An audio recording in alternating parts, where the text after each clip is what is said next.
जी, तो हम एक और जो कोर्स स्टार्ट कर रहे हैं वो है एक लैंग्वेज के लिए, इंग्लिश लैंग्वेज पे। इसमें हम टेंसेस डिस्कस करेंगे और साथ कुछ और आम तौर पे बोले जाने वाले जुमले और अल्फाज, वर्ड्स। टेंस की तीन जो हैं वो किस्में हैं, जिसमें पहली है प्रेजेंट, हाल, पास्ट, माजी, फ्यूचर, मुस्तकबिल। प्रेजेंट के साथ हम क्लास स्टार्ट कर रहे हैं और इसमें प्रेजेंट की आगे जो डिफरेंट फॉर्म्स हैं उसमें हम सबसे पहले लेंगे present indefinite tense. Present indefinite tense के जिसमें हाल की बात हो लेकिन टाइम या वक्त क्लियर ना हो। आम तौर पे जो लैंग्वेज या बोलते हुए यूज़ होता है वो एक कॉमन यही चीज़ है, या यही टेंस यूज़ होता है और उसकी यही फॉर्म यूज़ होती है। इसी के साथ इसके अंदर जो वर्ब का पहली फॉर्म यूज़ होती है उसी को लेके आगे फिर सारा दूसरे टेंसेस या सेंटेंसेस के लिए घूमा जाता है, चेंज किया जाता है। उसमें साथ उसके कुछ हेल्पिंग वर्ड्स भी लग जाते हैं, लेकिन इसमें उसको उसी तरह उसकी सिंपलेस्ट फॉर्म में यूज़ किया जाता है। थोड़ा सा उसमें एक चेंज आता है, साथ उसके कोई हेल्पिंग वर्ड नहीं आता, उसमें थोड़ा सा एक चेंज आता है, वो आगे चल के देखते हैं क्या आता है। हम एक आम लफ्ज़ है जो हम बहुत यूज़ करते हैं, खाना, ईट, उसके साथ स्टार्ट करते हैं। उस एग्जाम्पल को लेते हैं। ये फर्स्ट फॉर्म है वर्ब की और ये इसी तरह ही आएगा, इस्तेमाल होगा मेजॉरिटी जुमलों के लिए, अक्सरियती जुमलों के लिए, ज़्यादातर जुमलों के लिए। इसके साथ कोई दूसरी चीज़ ऐड नहीं होती, कोई और वर्ड ऐड नहीं होगा इसको क्लियर करने के लिए। हाँ, ये है कि इसके अंदर एक तब्दीली आती है छोटी सी, वो तब्दीली कुछ ख़ास केसेस में आती है।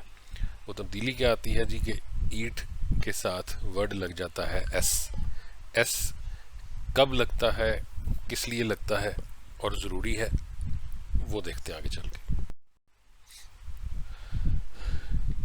ईट वर्ड को यूज़ किया जाए तो आई हम सब जानते हैं मेरे लिए, मैं के लिए यूज़ होता है।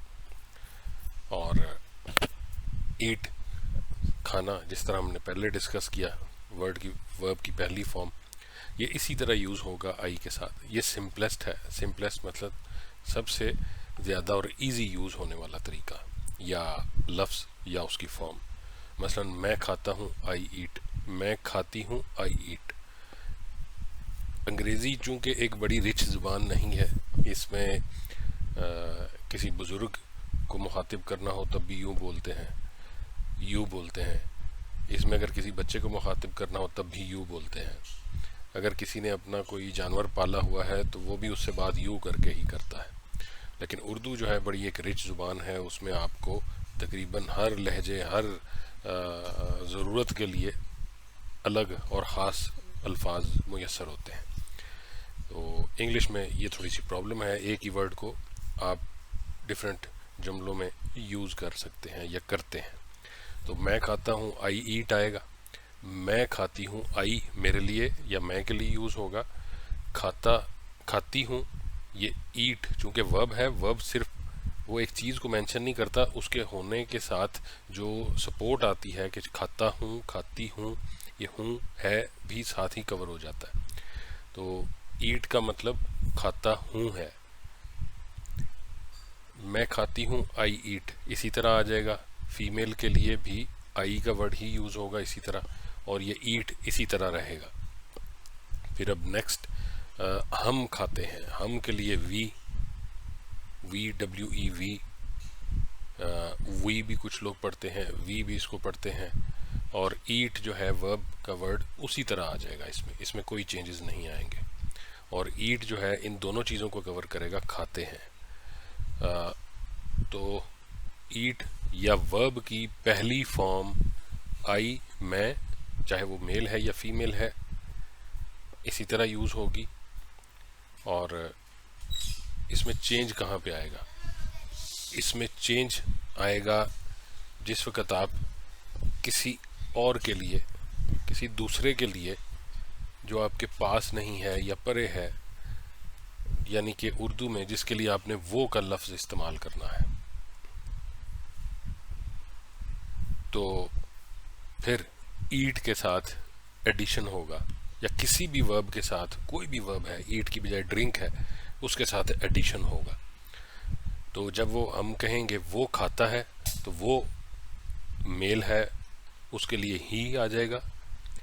ईट खाता है, एक ही वर्ड ईट में ही सारा कुछ पूरा होगा, लेकिन ही की वजह से, वो की वजह से साथ एस ऐड हो जाएगा, उसका इजाफा हो जाएगा, तो जुमला बनेगा ही ईट्स।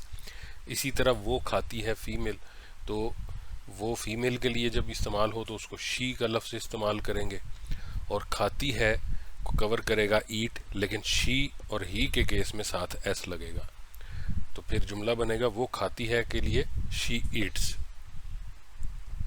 अब इन दोनों को जमा कर लें, या वो ज़्यादा लोग हैं, मेल हैं चाहे या फीमेल हैं ज़्यादा, या दोनों हैं, तो वो, लेकिन यहाँ पे वो जो आपने चेंज लाया था, चेंज किया था, एस ऐड किया था, वो सिर्फ ही और शी के लिए था। दे के साथ ये एस नहीं आएगा। दे के साथ जब ज़्यादा जम हो तो फिर एस नहीं आएगा।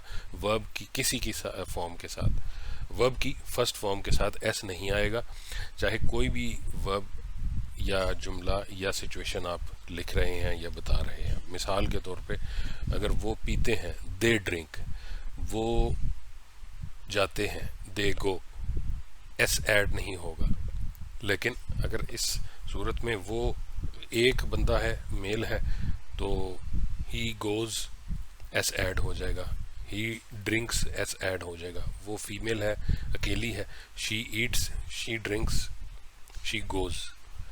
अच्छा, इसमें एक चीज़ मेंशन नहीं है जो आपने खुद से नोट कर लेनी है। जब आप अपना कोई नोट्स बनाए तो उसमें ऐड करेंगे या करेंगी, वो है यू, तुम खाते हो। उसके साथ भी वो सिंपलेस्ट तरीका रहेगा, ईट ऐसे ही यूज़ होगा, कोई एस का एडिशन नहीं होगा, तो वो बन जाएगा you eat, you eat, you drink, you go. अच्छा, कुछ इसमें हर क्लास के साथ हम कोशिश करेंगे ये कि कॉमन जुमले कुछ यूज़ हो, कुछ वर्ड्स जो आम तौर पे जो हम यूज़ करते हैं इस सारी क्लास को, जो टेंसेस को समझने की बजाय अगर कुछ नॉर्मली इसमें अपनी तब्दीली या बेहतरी लाना चाहते हैं उनके लिए, कि जैसे किसी को हेलो हाय करना हो तो कहा जाता है हेलो हाय, और इसका जवाब भी इन्हीं अल्फाज के साथ भी दिया जा सकता है। फिर एक जुमला जो यूज़ होता है, हाउ आर यू, आप कैसे हैं, हाउ डू यू डू, भी इसी सूरत में यूज़ किया जाता है अक्सर। हम यहाँ पे यूज़ नहीं करते पाकिस्तान में, लेकिन ये बाहर ये काफ़ी यूज़ होता है। How do you do, how are you एक ही रिक्वायरमेंट में या एक ही सिचुएशन के लिए इस्तेमाल होते हैं। नॉर्मली इसका जवाब में आगे कहा जाता है आई एम फाइन या फाइन। तो लेकिन इसको मेरे ख्याल में अब जो जैसे चल पड़ा है बाहर दुनिया को देखते हुए, इसमें हम गुड, वर्ड गुड यूज़ कर लेते हैं, वो ज़्यादा मुनासिब लग रहा है अब। और जैसे हमें किसी ने हेलो कहा तो ज़्यादा मुनासिब है उसको आगे से कहें हेलो हाउ आर यू, कि मतलब हेलो का जवाब भी दिया और ख़ुद से पूछ लिया कि आप कैसे हैं, बजाय इसके कि वो पहले हेलो करे मैं फिर कहूँ हेलो, वो पहले हाय करे मैं फिर कहूँ हाय, और फिर वो ही दोबारा पूछे हाउ आर यू। उसकी बजाय अगर हम ये कह लें कि किसी ने मुझे कहा हेलो, मैं आगे से कहूँ हेलो हाउ आर यू, मतलब मैं ही ये दोनों चीज़ें बोल दूँ, वो आगे से मुझे कहेगा गुड, सुपर गुड, इसी तरह। या फिर वो मुझे भी पूछेगा, वो कहेगा good and how are you. तो ये एक रिस्पॉन्स अगर वो कहता है या वो कहती है आगे से हेलो, फिर वही आगे से मैंने उसको जवाब दिया हेलो, फिर उसी ने जुमला दूसरा पूछा हाउ आर यू, फिर मेरा जवाब इस सूरत में गुड एंड यू, सवाल question mark, good and you, मैं ठीक हूँ, आप कैसे हैं या आप कैसी हैं।